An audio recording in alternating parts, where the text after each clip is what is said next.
नमस्कार दोस्तों, शेयर में चलने पर एक बार फिर आपका स्वागत है।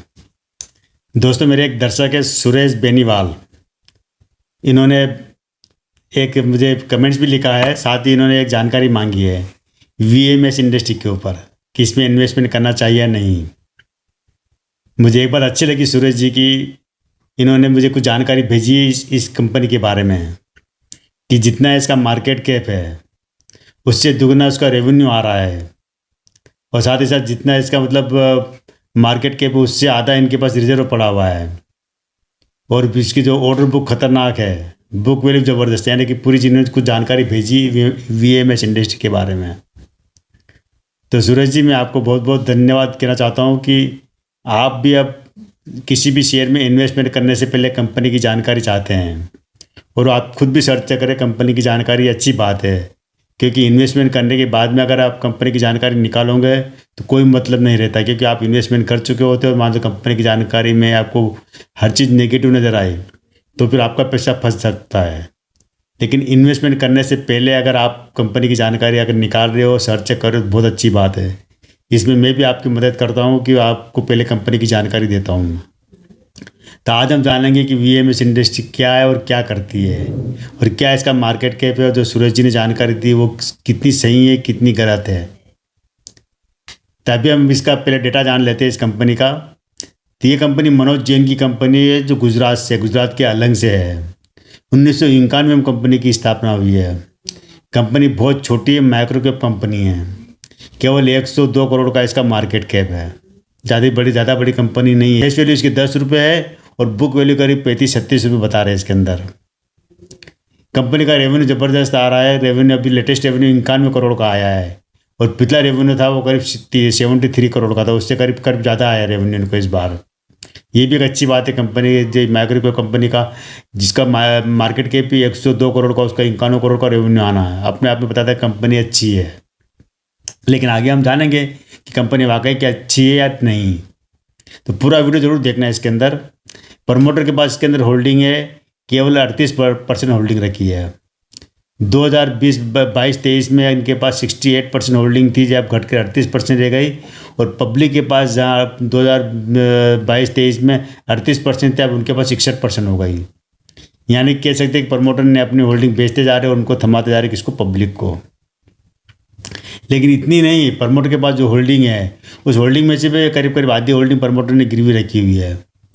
यानी कह सकते हैं कि प्रमोटर के पास अब एक नाम मात्र होल्डिंग रह गई है, मात्र 16-17% होल्डिंग रह गई है, गिरवी अगर हटा देते हैं तो।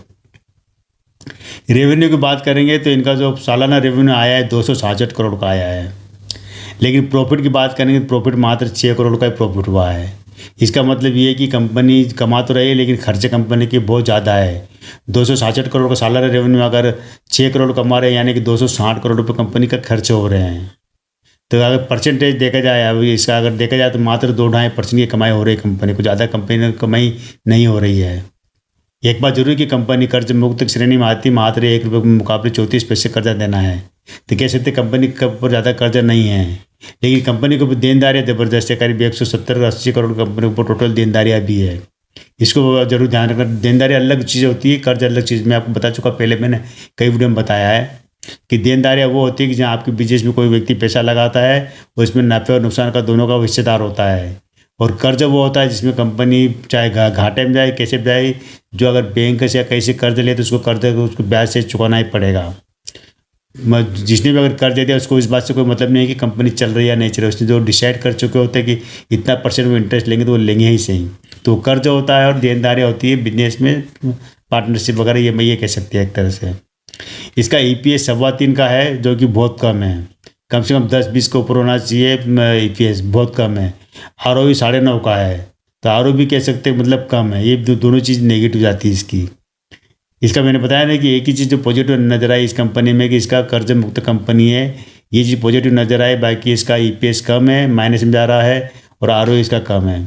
इसकी बुक वैल्यू है अभी 35-36 रुपये। उसके हिसाब से शेयर की जो प्राइस अभी चल रही है 41 रुपये। यानी कह सकते हैं कि इसके बुक वैल्यू के आसपास से आपको शेयर मिल रहा है। ये शेयर 2011 में लिस्ट हुआ था, और 36 रुपये से लेकर 41 रुपये तक प्राइस रखी थी, 36 से लेकर 40 तक। तभी आपको लिस्टिंग प्राइस के आसपास ही मिल रहा है 41 रुपये कह सकते हैं, जिसमें लिस्ट हुआ था अपने ये 2011 में उसी प्राइस में मिला, लेकिन लिस्टिंग के बाद से शेयर ने कुछ ज़्यादा ऊंचाई नहीं दिया है। निवेशकों को कुछ भी नहीं दिया, ना डिविडेंड देती है कंपनी, ना बोनस देती है। शेयर अभी तक स्प्लिट भी नहीं हुआ है। यानी कि ओवरऑल अगर कंपनी को आप सब चीज़ खंगाल के देखते हैं तो यही नज़र आता है कि कंपनी का बिजनेस चला, बिजनेस कंपनी कमा भी रही है, लेकिन कंपनी के खर्चे से इतने ज़्यादा हो रहे कि कंपनी अपने निवेशकों को कुछ भी नहीं दे पा रही है। मात्र 2-2.5% का मार्जिन लेके कंपनी का बिजनेस चल रहा है। अगर किसी कंपनी में अगर इतना कम अगर मार्जिन रहेगा तो आपको क्या देगी, जरूर सोचना चाहिए कि मार्जिन जितना ज़्यादा होता है उतनी कमाई जब बढ़ती है, उतनी कमाई बढ़ती है, उस हिसाब से आपको भी कुछ पैसा मिलता है। तो वहाँ ये कंपनी देने में फेल है, अपना मार्जिन बढ़ा नहीं रही है। तो कंपनी को ज़रूरत है कि अपना बिजनेस बढ़ाए और बिजनेस के साथ अपना मार्जिन भी बढ़ाए, तभी उनका बिजनेस चलेगा। वरना जितना भी आप देखिए 266 करोड़ का रेवेन्यू में से 260 करोड़ रुपये खर्च हो गए हैं। ये जरूरी कि कंपनी के पास 47 करोड़ का रिजर्व जरूर रखा हुआ है। रिजर्व अच्छा है, जो कि उनके जो मार्केट कैप 102 करोड़ से करीब आधा मान सकते हैं, आधा उनके पास रिजर्व प्राय रखा हुआ है। देखा जाए तो रिजर्व बहुत कम है। जितनी देनदार है उतना रिजर्व तो होना ही चाहिए ना कम से कम, पर वो भी नहीं है, अभी कम है। तो वहाँ भी एक तरह से नेगेटिव बनता है। इसका मतलब ये नहीं मान लेना चाहिए कि कंपनी का जितनी एसेट है या जितनी मार्केट कैप है उससे आधा कंपनी का पास रिजर्व पड़ा, ये कोई अच्छी बात नहीं है। देनदारी कितनी ये जरूर आपको देखना चाहिए। कंपनी का ऊपर देखा जाए तो इसका जो मालिक है, जो मनोज जैन वगैरह परिवार के लोग हैं, इस कंपनी को चला रहे हैं। अब ये कंपनी शिपिंग क्षेत्र से जुड़ी हुई, जहाज निर्माण से जुड़ी हुई है, लेकिन इनका तो ज़्यादातर काम होता है जहाज़ों को तोड़कर उनका कबाड़ बनाना, कबाड़ में से उस अच्छी चीज़ों को निकालना, वो काम है। रिसाइकलिंग करना, मतलब जहाज निर्माण एक छोटे मोटे बनाते हैं वो बात अलग, कि जहाज निर्माण वाली कंपनी नहीं है ये।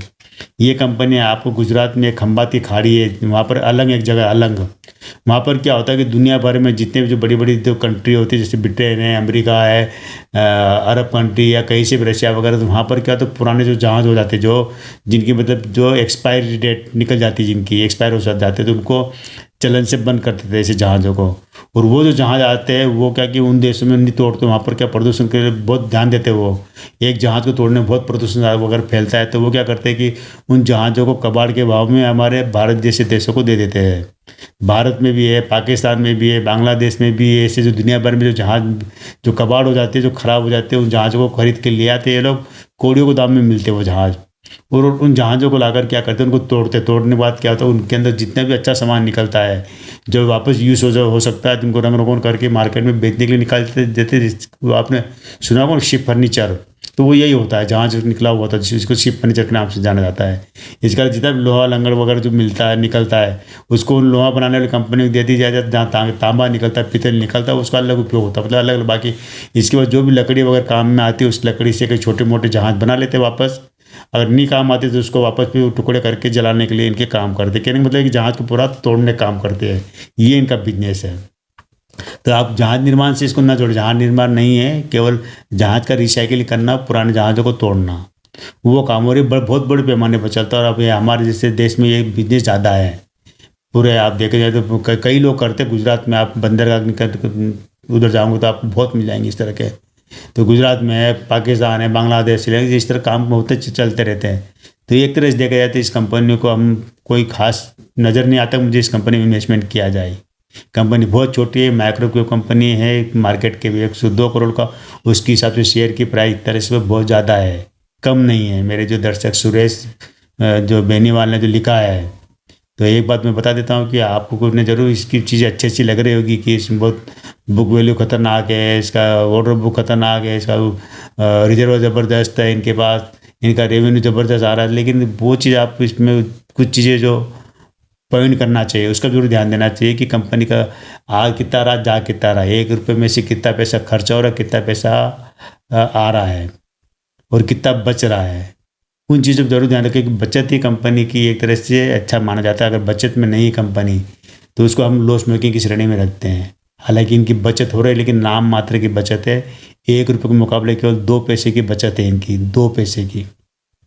ये दोस्तों VMS इंडस्ट्री के बारे में। इसको नंबर देने की बात करें तो हम 10 में से इसको हम देंगे 4-5 नंबर देंगे, ज़्यादा नंबर नहीं दे सकते हैं, क्योंकि मुझे कंपनी में कोई खास फ्यूचर नज़र नहीं आ रहा है इसके अंदर।